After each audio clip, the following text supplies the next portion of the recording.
नमस्कार बच्चों, मैं सुनीता झा, आप सबकी हिंदी ऑनलाइन शिक्षिका एक बार फिर से आप सबके समक्ष हाजिर हूं। और आज हम लोग फिर से कक्षा 7वीं की स्वर्णिम हिंदी पाठ माला के एक पाठ को पढ़ेंगे जो कि आईसीएसई बोर्ड में पढ़ाई जाती है। और इस पाठ में हम रहीम के दोहों को पढ़ेंगे। पाठ 6 है ये, और इसमें रहीम के नीति सम्मत दोहे संकलित हैं। नीति सम्मत अर्थात कि नीति, नियम, नैतिकता से भरे हुए दोहे जो उनके अनुभव और उनके विचारों को यहाँ पे दर्शाते हैं और जो हमें नैतिकता के साथ, सदाचार के साथ आगे बढ़ने की सीख देते हैं। रहीम का पूरा नाम अब्दुल रहीम खान खाना था। इनका जन्म 17 दिसंबर सन 1556 ईस्वी को लाहौर में हुआ। ये हिंदी के प्रसिद्ध कवि हैं। अकबर के दरबार में इनका महत्वपूर्ण स्थान था। रहीम अकबर के नवरत्नों में से एक थे। गुजरात के युद्ध में शौर्य प्रदर्शन के कारण अकबर ने इन्हें खान खाना की उपाधि दी थी। कवि के साथ साथ ये एक योद्धा भी थे। रहीम अरबी, तुर्की, फारसी, संस्कृत और हिंदी के अच्छे ज्ञाता थे। इन्हें ज्योतिष का भी ज्ञान था। रहीम की 11 रचनाएं प्रसिद्ध हैं। इनके काव्य में मुख्य रूप से श्रृंगार, नीति और भक्ति के भाव मिलते हैं। 70 की उम्र में सन 1627 ईस्वी में रहीम का देहांत हो गया था। रहीम मुस्लिम होते हुए भी कृष्ण और विष्णु को मानते थे, उनकी भक्ति किया करते थे, जो कि हम इसमें भी आप कई जगह देखेंगे। यहाँ पर भी जो दोहे दिए हैं उसमें भी कुछ दोहे उनसे संबंधित हैं। तो चलिए शुरू करते हैं। पहला दोहा है, क्षमा बड़न को चाहिए छोटन को उत्पात, का रहीम हरि को घट्यो जो भृगु ने मारी लात। कहा जा रहा है कि जो बड़े होते हैं, बड़े से मतलब उम्र से नहीं, शरीर से नहीं, बल्कि विचारों से जो बड़े होते हैं उनमें धैर्य होना चाहिए। उनमें अपने से छोटों की गलती को माफ़ करने की हिम्मत होनी चाहिए। और छोटे जो होते हैं, जो नीच विचार वाले, ओछे विचार वाले होते हैं, यहाँ छोटे और बड़े को उम्र से नहीं बताया गया है, विचारों से बताया गया है। तो जो छोटे विचारों वाले होते हैं वो उत्पात ही करते हैं, और उनके उत्पातों को, उनकी गलतियों को, उनकी शैतानियों को जो बड़े होते हैं, बड़े विचारों वाले, वो क्षमा करते हैं, जिससे कि छोटे विचार वाले जो होते हैं अपनी गलती को समझते हैं और सुधारने की कोशिश करते हैं। जैसे हरि अर्थात विष्णु को जब ऋषि भृगु ने लात मारी थी, उस समय भगवान हरि का कुछ नहीं बिगड़ गया था, कुछ नहीं उनका नुकसान हुआ था, क्योंकि वो तो भगवान है, भगवान को चोट नहीं लगती। लेकिन भृगु ऋषि ने अपने क्रोध में आकर जब भगवान विष्णु को चोट किया, तो भगवान विष्णु ने उन पर क्रोधित होने की जगह उल्टा उनसे क्षमा मांगी और कहा कि ओह, आपने अपने पैरों से मुझ पर जो प्रहार किया उसकी वजह से आपके कोमल पैर को चोट लग गया होगा, क्योंकि मेरा शरीर जो है बड़ा कठोर है। उनके इस तरह के वचन सुनकर ऋषि भृगु बहुत ज़्यादा लज्जित होते हैं और अपनी गलती के लिए, अपने क्रोध के लिए क्षमा मांगते हैं भगवान हरि से। इस तरह से क्या होता है कि भगवान विष्णु ने अपने माफ़ कर देने के गुण के कारण भृगु ऋषि को उनकी गलती का एहसास करवा दिया। इसलिए यहाँ पे लिखा गया है, इस दोहे में कवि ने कहा है कि क्षमा बड़न को चाहिए छोटन को उत्पात। मतलब छोटे तो जो भी छोटे विचार वाले जो हैं वो तो उत्पात करेंगे ही, शैतानी करेंगे ही, लेकिन बड़ों को क्षमा कर देना चाहिए, क्योंकि उनमें धैर्य होता है, उनमें बड़प्पन होता है, उनमें अनुभव होता है। क्या रहीम हरि को घट्यो, हरि का क्या घट गया। रहीम कहते हैं कि का यानी क्या, हरि को घट्यो, हरि का क्या घट गया, क्या बिगड़ गया, जो भृगु ने मारी लात, जब भृगु ने उनको लात मार दिया था। ना उनके मान सम्मान में कोई कमी आया, ना उनके व्यवहार में कोई कमी आया, बस उल्टा भृगु को अपनी गलती का एहसास हो गया। बच्चों, मैंने आप लोगों को पहले भी बताया है कि जो दोहे होते हैं उनकी एक निश्चित गणना होती है।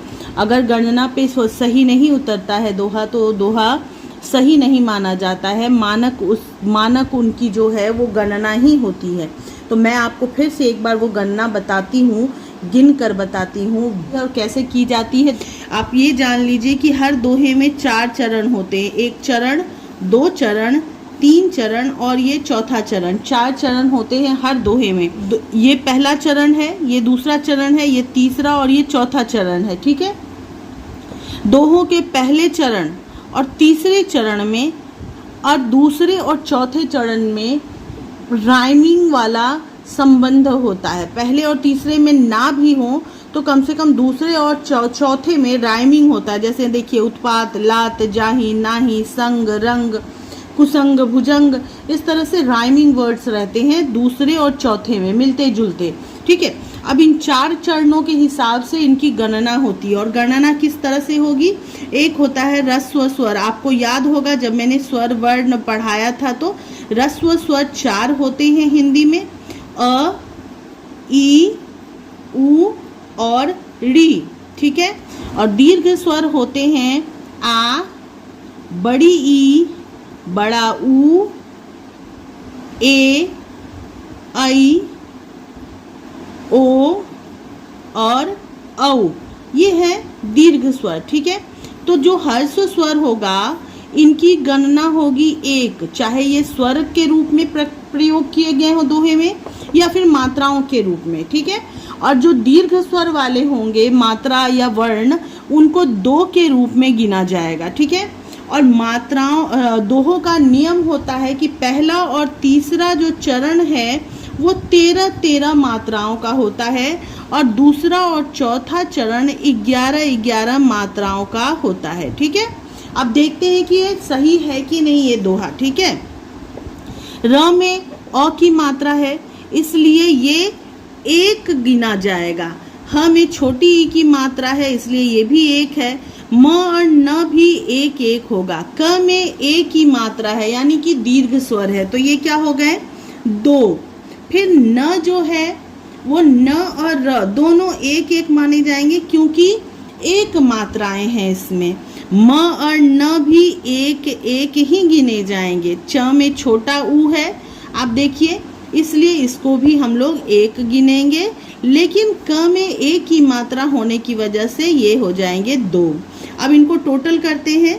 1 2 3 4 5 and 6 7 8 9 10 11 12 13 हुए टोटल, यानी कि ये बिल्कुल सही है। पहला चरण बिल्कुल सही है। दूसरे चरण में आते हैं। ज में ए की मात्रा है 2 हो गया। क में अ की मात्रा है तो 1 हो गया। छ में छोटे ऊ की मात्रा है इसलिए 1 है। म में आ की मात्रा है यानी 2 हो जाएंगे।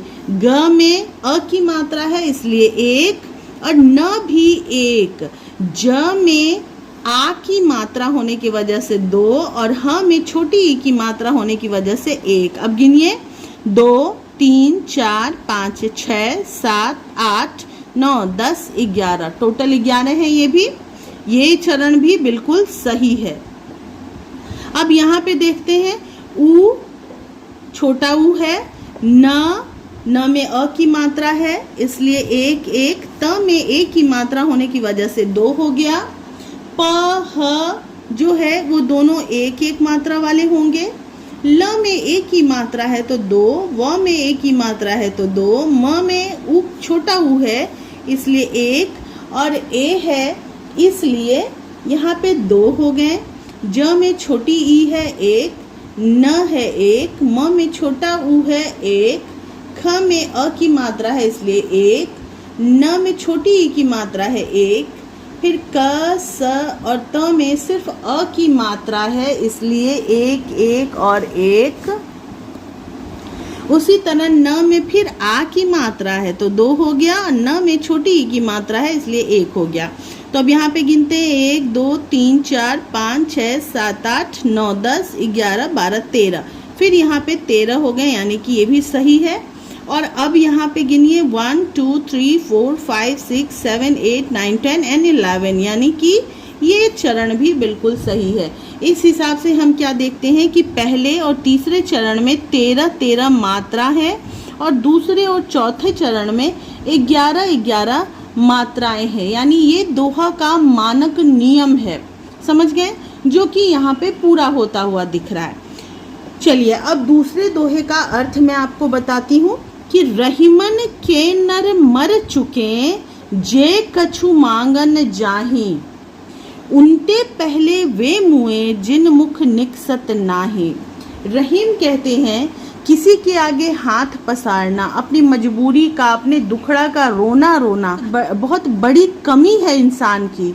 ये जब भी कोई इंसान किसी से भीख मांगने जाता है, दया मांगने जाता है, तो वो अपनी आत्मा को, अपने आत्म सम्मान को मार कर ही जाता है।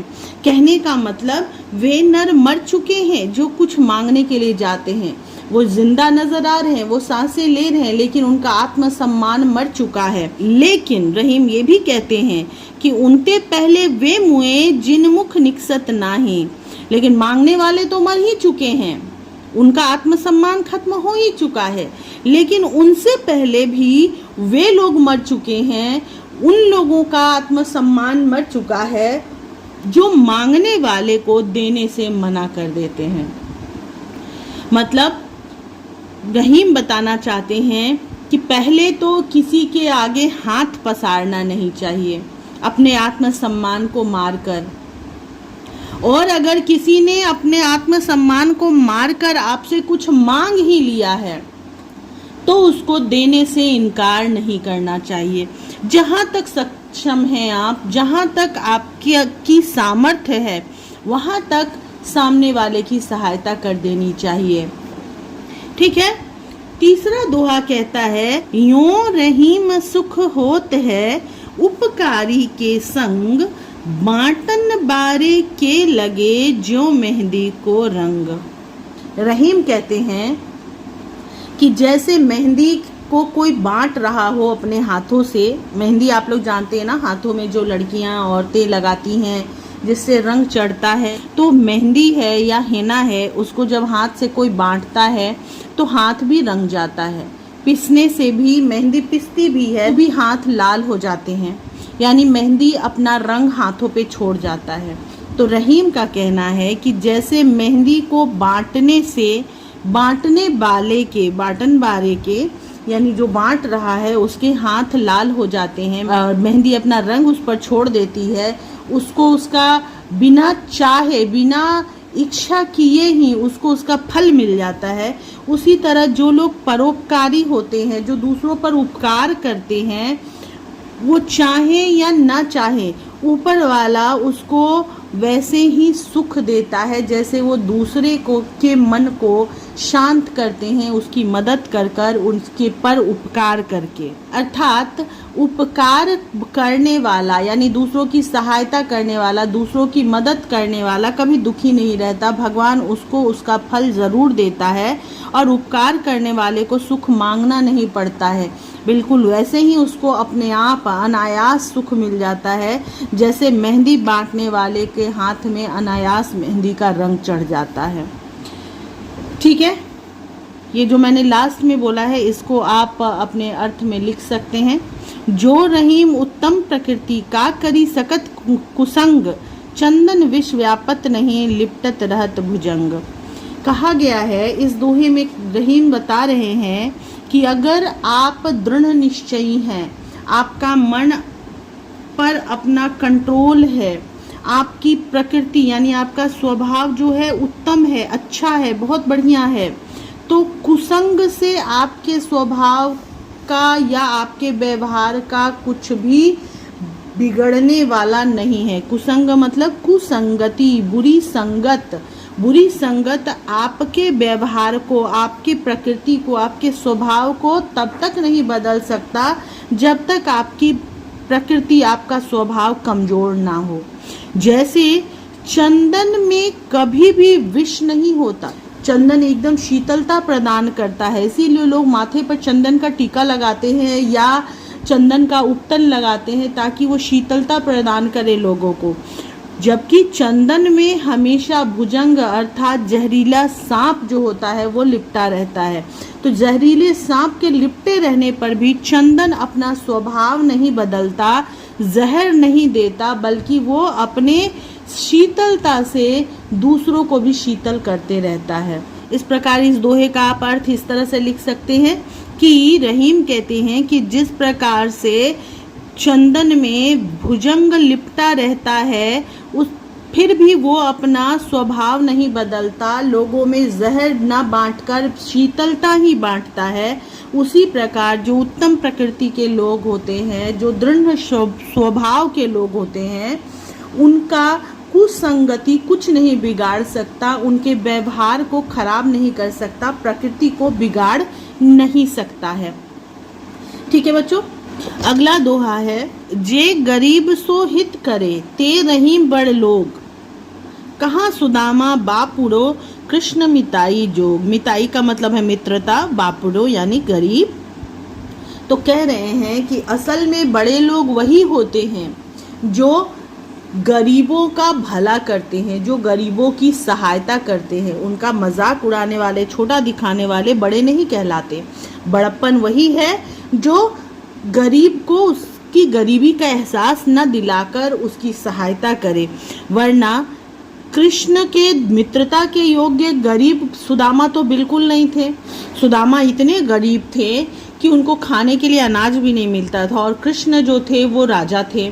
तो दोनों में मित्रता होना कैसे संभव था? एक राजा एक गरीब का दोस्त कैसे हो सकता है? लेकिन कृष्ण चूंकि बड़े विचारों वाले थे, उनका मन बहुत बड़ा था, इसलिए उन्होंने सुदामा जैसे गरीब को भी अपना मित्र बनाया, उसका साथ निभाया। तो रहीम वही कह रहे हैं कि असल में बड़े लोग वही होते हैं जो गरीबों का हित करते हैं, भला करते हैं। जिस प्रकार से भगवान कृष्ण ने राजा होते हुए भी गरीब सुदामा को अपना दोस्त बनाया, उनकी सहायता की, बिन मांगे उसकी ज़रूरतें पूरी की, वही होते हैं असली बड़े लोग। वैसे ही होता है बड़प्पन। ठीक है, रहीमन ओछे नरन ते भलो बैर न प्रीत, काटे चाटे स्वान के दुह भांति विपरीत। रहीम कहते हैं कि अगर कुत्ता प्रेम करता है, आपसे खुश होता है तो आपको चाटने लगता है, और अगर आपसे गुस्सा होता है तो क्या करता है? काट लेता है ना। तो यहाँ पे स्वान का मतलब है कुत्ता। बताया गया है कि कुत्ता या तो काटेगा या चाटेगा। अगर खुश होगा तो चाटेगा, क्रोधित होगा तो काटेगा। यानी दोनों भांति वो आपके लिए विपरीत ही परिस्थिति है, यानी आपको नुकसान ही पहुंचाने वाली परिस्थिति है। उसी प्रकार ओछे व्यक्ति यानी नीचे विचार वाले लोग जो हैं, उनसे ना तो बैर अच्छी होती है, ना प्रीत अच्छी होती है, प्रेम अच्छा होता है।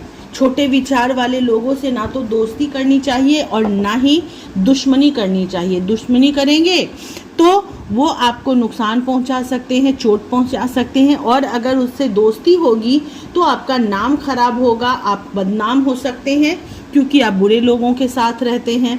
तो इस प्रकार से जो छोटे नीच लोग हैं, उनसे ना तो दोस्ती अच्छी है और ना दुश्मनी अच्छी है। जिस प्रकार कुत्ते की दोस्ती और दुश्मनी, अच्छाई और बुराई दोनों हमारे लिए विपरीत होती है, उसी प्रकार दुष्ट लोगों से बैर और प्रीत दोनों नुकसानदेह हो सकती है। खीरा मुख सो काट के मलियत लोन लगाए, रहीमन कड़वे मुखन को चाहियत यही सजाए। खीरा जो होता है वो तीता होता है, इसलिए क्या करते हैं, उसको काटने से पहले उसके मुंह को काटते हैं और उसको घस के उसको फेंक देते हैं, फिर उसको काट के उसमें नमक मिला करके उसके बाद खीरा खाते हैं, ताकि वो तीता ना लगे, उसका कड़वापन उसका ख़त्म हो जाए। तो रहीम कह रहे हैं कि जिस प्रकार से खीरा के कड़वाहट को दूर करने के लिए उसको उसके मुख को काट कर लौन यानी नमक मल कर खाया जाता है, उसी प्रकार जो कड़वे मुख वाले होते हैं, यानी तीखी बोली बोलने वाले, कड़े वचन बोलने वाले, रूडली बात करने वाले लोग होते, उन लोगों को भी ऐसी ही कुछ सज़ा देनी चाहिए, ताकि वो अपना कड़वा बोली जो है वो ना बोले, ताकि वो अपने आप में सुधार लाए। ठीक है, फिर रहीम कहते हैं, अमर बेल बिनु मूल की प्रतिपालत प्रभु ताही, रहीमन ऐसे प्रभु ही तज खोजन फिरिए काहे। रहीम कहते हैं कि भगवान को छोड़कर किसी और को खोजने की क्या ज़रूरत है। भगवान तो इतने दयालु हैं, ऐसे पालनहार हैं कि बिना मूल यानी बिना जड़ का जो अमर बेल होता है, बेल का क्या होता है यानी क्रीपर्स का क्या होता है, जड़ यहाँ होता है और बढ़ते बढ़ते वो कहाँ तक चला जाता है। तो ये जो यहाँ पे है इसमें तो जड़ लगा हुआ भी नहीं है। तो ऐसे अमर बेल को पालने का काम जो भगवान करते हैं, जिनके पास जड़ भी नहीं है, इतने बड़े पालनहार हैं जिनके पास कोई भी ऐसा नहीं है जिसको उन्होंने परित्याग कर दिया है, जिनकी तरफ उनका ध्यान नहीं है। तो ऐसे भगवान को छोड़कर किसी और को क्यों ढूंढना? कोई और थोड़ी सहायता करने वाला है। सबसे बड़ा सहायक तो प्रभु है। इसलिए प्रभु को तज कर यानी त्याग कर खोजत फिरिए काहीं, किसी और को क्यों खोजना है, किसे खोज रहे हैं। रहीम कहते हैं कि प्रभु तो सारे संसार को पालने वाले हैं, सब उनकी दया पे है, उन्होंने किसी को नज़रअंदाज नहीं किया। यहाँ तक कि बिना मूल वाले, बिना जड़ वाले अमर बेल को भी वो प्रतिपाल करते हैं, उनका पालन करते हैं। वो प्रभु ऐसे ही दयालु और पालनहार हैं। ऐसे प्रभु को तज कर त्याग कर किसी और को क्यों खोजना।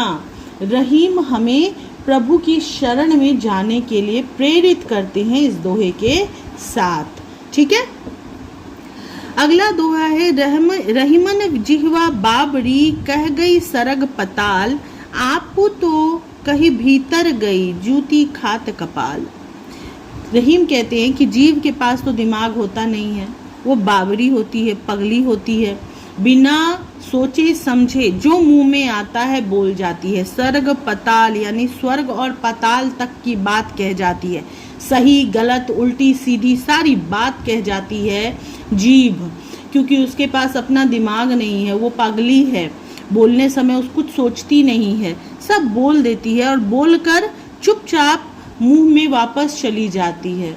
लेकिन उसके बोलने का प्रभाव ये होता है कि जिस मुंह से वो बोल रही है उसके सर को जूती खाना पड़ता है।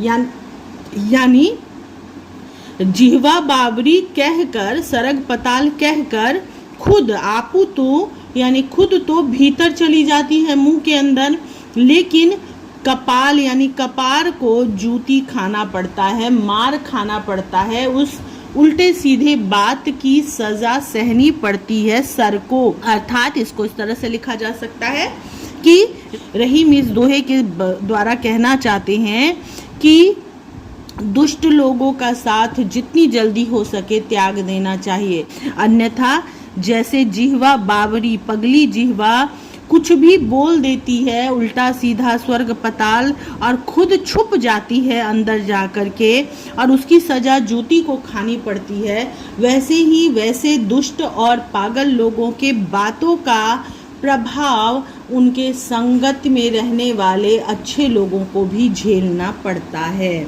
ठीक है, रहीमन विपदा हूँ भली जो थोड़े दिन होए, हित अनहित या जगत में जान पड़त सब कोय। इस दोहे में रहीम कहते हैं कि विपदा ही भली है, यानी विपत्ति ही अच्छी होती है, जो हमेशा के लिए नहीं रहती है, थोड़े दिन के लिए आती है। ना तो सुख और ना ही दुख, कुछ भी ऐसा नहीं होता जो सारी जिंदगी साथ रहे। अगर दुख आया है तो एक समय में दुख भी खत्म होगा, सुख का समय आएगा। उसी तरह ये जो विपदा होती है, विपत्ति का समय होता है, वो भी थोड़े दिन के लिए होता है और फिर बीत जाता है। लेकिन उस थोड़े दिन में ही वो हित अनहित, इस जगत में कौन है, मतलब कौन आपका भला चाहता है, कौन आपका बुरा चाहता है, कौन आपका अपना है, कौन आपका पराया है, सब जान पड़त है, यानी कि समझ में आ जाता है। इस दोहे से रहीम क्या बताना चाहते हैं कि विपदा ही भली है, विपत्ति का समय ही अच्छी है, जो बस थोड़े समय के लिए आती है, लेकिन आपके हित अनहित या अपने पराये के बारे में सब कुछ बता कर जाती है, जिसमें आप जान जाते हैं कि कौन आपका अपना है, कौन आपका पराया है। बच्चों, दोहे तो समझ में आ गए होंगे। यहाँ देखिए शब्दार्थ लिखे हुए हैं। चूँकि ये लोकल भाषा में दोहे लिखे गए हैं, इसलिए वैसे ही शब्द भी यहाँ पे प्रयोग किए गए हैं। अतः ध्यान रखिएगा कि कोई ज़रूरी नहीं है कि जो शब्द कविता में लिखा हुआ है, दोहे में लिखा हुआ है, वो बिल्कुल सही ही होगा, ठीक है। वो लोकल भाषा है, बोली है, ठीक है। तो जैसे क्षमा लिखा हुआ है, क्षमा का मतलब होता है क्षमा, तो क्षमा जो है ये सही शब्द है, ये सही शब्द नहीं है, तो कंफ्यूज नहीं होइएगा। चलिए प्रश्नों के उत्तर को देखते हैं। विष्णु जी को लात किसने मारी थी? पूरे वाक्य में उत्तर लिखिएगा। विष्णु जी को ऋषि भृगु ने लात मारी थी। उसी तरह सुदामा भगवान कृष्ण के गरीब मित्र थे, भृगु ऋषि थे। जीभ को बावरी इसलिए कहा गया है क्योंकि जीभ बिना विचारे बोलती है, ठीक है। प्रश्न जो है वो आप देख ही रहे हैं कि कविताओं को पूरा करना है, तो ये तो आप पूरा कर ही लेंगे, इसको तो मुझे कुछ बताना नहीं पड़ेगा, आपके चैप्टर में दिया हुआ है, दोहों को पूरा कीजिए। अब क्वेश्चन नंबर ख, बड़ों में क्षमा और छोटों में उत्पात का गुण क्यों विद्यमान होता है? तो देखिए मैंने इसका उत्तर पूरा यहाँ पे लिख दिया है। देखिए क्वेश्चन नंबर 1, अनुभव और धैर्य के कारण बड़ों में क्षमा का भाव होता है और यही बड़प्पन का भाव उन्हें बड़ा बनाता है। इसी प्रकार छोटी बुद्धि और नीच विचारों वाले लोग अपने उग्र स्वभाव के कारण उत्पात करते रहते हैं, ठीक है। अब आगे बढ़ते हैं। अगला क्वेश्चन जो है दूसरा, हमें ईश्वर की ही तलाश क्यों करनी चाहिए? ईश्वर संसार के प्रत्येक जीव जंतु, यहाँ तक कि बिन जड़ के अमर बेल की भी रक्षा करते हैं, सबको पालते हैं, सबके सहारा होते हैं। अतः हमें सबसे आशा त्याग कर सिर्फ ईश्वर की तलाश करनी चाहिए। सिर्फ ईश्वर ही हैं जो हमारा बेड़ा पार कर सकते हैं। अगला प्रश्न है, विपदा को भली क्यों कहा गया है? विपदा लोगों की जिंदगी में हमेशा नहीं रहती है, परंतु जब यह आती है तो लोगों को अपने पराये सुमित्र कुमित्र के पहचान हो जाती है, इसलिए विपदा को भली कहा गया है, ठीक है। अगला प्रश्न है, खीरे के उदाहरण से लेखक क्या समझाना चाहता है? हालांकि यहाँ लेखक नहीं होना चाहिए, कवि होना चाहिए, तो आप उत्तर लिखेंगे खीरे के उदाहरण से, यहाँ पे कवि कर दीजिएगा, ठीक है ना।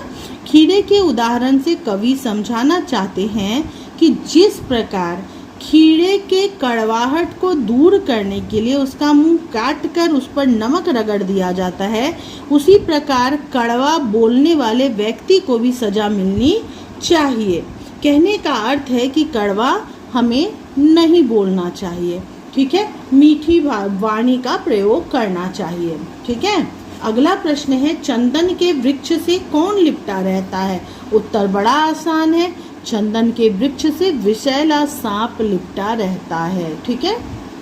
चलिए अब क्वेश्चन जो है ग, आशय स्पष्ट करना है। जब हम आशय स्पष्ट करते हैं तो प्रसंग लिखना बहुत आवश्यक होता है, यानी जो दोहा है या पंक्ति है, जो कविता है, उसका परिचय देना बहुत ज़रूरी होता है। तो आपको ये लिखना होगा कि उपरोक्त दोहा हमारे पाठ्य पुस्तक स्वर्णिम के पाठ 8 रहीम के दोहे से ली गई है। इस दोहे के द्वारा कवि कहना चाहते हैं कि यहाँ तक आपको लिखना ही पड़ेगा, हर बार जितनी बार आपको आशय स्पष्ट करना है, ठीक है। ये जिस भी पाठ के लिए लिखेंगे उस पाठ के नाम और उस पाठ का संख्या और उस पाठ के लेखक कवि आदि का नाम लिखना पड़ता है, ठीक है। तो पहला जो है कि रहीमन के नर मर चुके जे कछु मांगन जाही, उनते पहले वे मुए जिन मुख निकसत नाहे। तो यहाँ पर आपको उसका अर्थ लिखा हुआ मिल जाएगा। देखिए मैंने लिखा हुआ है दोहे का अर्थ आशय कि उपरोक्त दोहा हमारे पाठ्य पुस्तक स्वर्णिम के पाठ 8 रहीम के दोहे से ली गई है। इस दोहे के द्वारा कवि कहना चाहते हैं कि कभी किसी के आगे हाथ नहीं पसारना चाहिए। जो व्यक्ति अपनी मजबूरी से हारकर किसी व्यक्ति से कुछ मांगने जाता है, उसकी अंतरात्मा पहले ही मर चुकी होती है, परंतु वह व्यक्ति उससे पहले मर चुका होता है। यहाँ पे पहले होगा, ध्यान रखेंगे, उससे पहले मर चुका होता है, जो किसी के मांगने पर भी उसे देने से मना कर देता है, इनकार कर देता है, ठीक है। तो इस श्लोक का अर्थ आप इसी तरह लिखेंगे आशय। अगला श्लोक है, खीरा मुख सो काट के मलियत लोन लगाए, रहीमन करुए मुखन को चाहिए यही सजाए। तो इसमें आप वही लिखेंगे 2 लाइन। उपरोक्त दोहा हमारे पाठ्य पुस्तक स्वर्णिम के पाठ 8 के 8 रहीम के दोहे से ली गई है। इस दोहे के द्वारा कवि कहना चाहते हैं कि, और उसके बाद ये वाला जो उत्तर यहाँ पे लिखा हुआ है ना, ये वाला उत्तर, यही उत्तर आप लिख देंगे। ठीक है, यही अर्थ है यहाँ से यहाँ तक। ख का 4 क्वेश्चन नंबर 4 जो है वही उत्तर यहाँ पे लिखा जाएगा। रहीमन विपदा हूँ भली जो थोड़े दिन होए, हित अनहित या जगत में जान पड़त सब कोई। इसमें भी आप वही करेंगे। ऊपर की 2 लाइनें जो हैं यहाँ तक आप लिखेंगे, और उसके बाद क्वेश्चन नंबर 3 जो है ख का, विपदा को भली क्यों कहा गया है, उसका उत्तर जो मैंने यहाँ पे लिखा है वही यहाँ पे भाव स्पष्ट करने में, आशय स्पष्ट करने में भी लिखा जाएगा। ठीक है, अब आखिरी दोहा है कि रहीमन ओछे नरन ते भलो बैर ना प्रीत, काटे चाटे स्वान के दुहु भांति विपरीत। तो इसमें आप क्या करेंगे, ये 2 लाइनें तो लिखेंगे ही। उपरोक्त दोहा हमारे पाठ्य पुस्तक स्वर्णिम के पाठ 8 रहीम के दोहे से ली गई है। इस दोहे के माध्यम से कवि कहना चाहते हैं कि, अब इसके बाद ये वाला जो अर्थ यहाँ पे मैंने लिखा है वो आप लिखेंगे। रहीम कहते हैं कि ओछे और नीच विचार वाले लोगों से दोस्ती और दुश्मनी दोनों अच्छी नहीं होती, क्योंकि जैसे कुत्ता अगर खुश होता है तो चाटता है और गुस्से में हो तो काटता है, वैसे ही दुष्ट व्यक्ति प्रसन्न और क्रोधित दोनों ही परिस्थितियों में नुकसान ही पहुंचाता है। समझ में आया बच्चों? तो ये मैंने पूरा आशय लिख दिया है। जिनका उत्तर पहले लिखा हुआ था उनको मैंने नहीं लिखा है। ठीक है, अब आगे बढ़ते हैं। घ क्वेश्चन नंबर घ, इसमें क्या करना है कि ये दोहे के शब्द हैं और सही शब्द उसमें लिखना है, हिंदी शब्द लिखना है। तो मैंने उत्तर में लिख दिया है, बहुत सारे तो शब्दार्थ में भी लिखे हुए हैं। अब आगे बढ़िए, अगला प्रश्न है वाक्य रचना। तो वाक्य भी मैंने बना दिया है, कोई ज़रूरी नहीं है कि आप यही वाक्य बनाएं, वाक्य आप अपने मन से भी बना सकते हैं। बस मैंने उदाहरण के लिए यहाँ पे एक एक वाक्य बना दिए हैं। अगला प्रश्न 2 पर्यायवाची शब्द, वो भी मैंने लिख दिया है। अगला समान तुक वाले यानी राइमिंग वर्ड्स, तो राइमिंग वर्ड भी मैंने लिख दिया है। उसके बाद है विलोम शब्द, विलोम शब्द भी लिखा हुआ है। विलोम शब्द में बस ये ध्यान रखिएगा कि अगर आपको तत्सम शब्द का विलोम लिखना है तो विलोम भी तत्सम होना चाहिए। तद्भव शब्द का विलोम लिखेंगे तो विलोम भी तद्भव होगा। अगर विदेशी भाषा का विलोम है तो विलोम भी विदेशी ही होगा। जैसे मान लीजिए कि दोस्त शब्द है तो दोस्त के लिए आप शत्रु नहीं लिखेंगे, दोस्त शब्द के लिए आप दुश्मन ही लिखेंगे। इसी तरह अगर खूबसूरत शब्द दिया गया है तो उसके लिए कुरूप शब्द विलोम नहीं हो सकता है, बदसूरत ही उसके लिए विलोम शब्द होगा। ठीक है, उसी तरह यहाँ पे मैंने तत्सम शब्द खोजकर आपके लिए चैप्टर से लिख दिए हैं। तत्सम शब्द अर्थात संस्कृत के वैसे शब्द जो हिंदी में भी प्रयोग किए जाते हैं उसी रूप में। ठीक है, यहाँ पर आपको अनुच्छेद लिखने के लिए बोला गया है कि बुरे लोगों का साथ किसी भी रूप में वर्जित क्यों है, यानी कि बुरे लोगों का साथ खुशी में भी, प्रेम के रूप में भी और शत्रु के रूप में भी क्यों मना किया गया है। तो वो मैंने आपको पहले भी बताया है कि अगर वो आपके मित्र होंगे तो आपकी बदनामी होगी, लोग वह कहेंगे अरे उसके साथ रहता है, तो वो भी वैसा ही बुरा होगा। लेकिन अगर वो आपके शत्रु होंगे तो आपको चोट पहुंचाएंगे। इसलिए दोनों रूप में बुरे लोगों का साथ वर्जित होता है। तो ये आप लोग लिख लेंगे अपने से। चलिए ठीक है, तो मेरे ख्याल से बच्चों आपको सारे प्रश्नों के उत्तर भी मिल गए हैं, सारे दोहों के अर्थ भी समझ में आ गए हैं। तो अगर फिर भी कोई चीज़ आपको समझ में ना आई हो तो बिना झिझक के मुझसे पूछ लीजिएगा। मैं आपको बताने की मैं हमेशा बहुत प्रसन्नता महसूस करती हूँ। तो फिलहाल क्या करती हूँ कि अभी यहीं पे इस वीडियो का अंत करती हूँ और मैं आपसे जल्दी ही मिलती हूँ नई वीडियो में। फ़िलहाल के लिए बाय बाय, अपना ख्याल रखिएगा।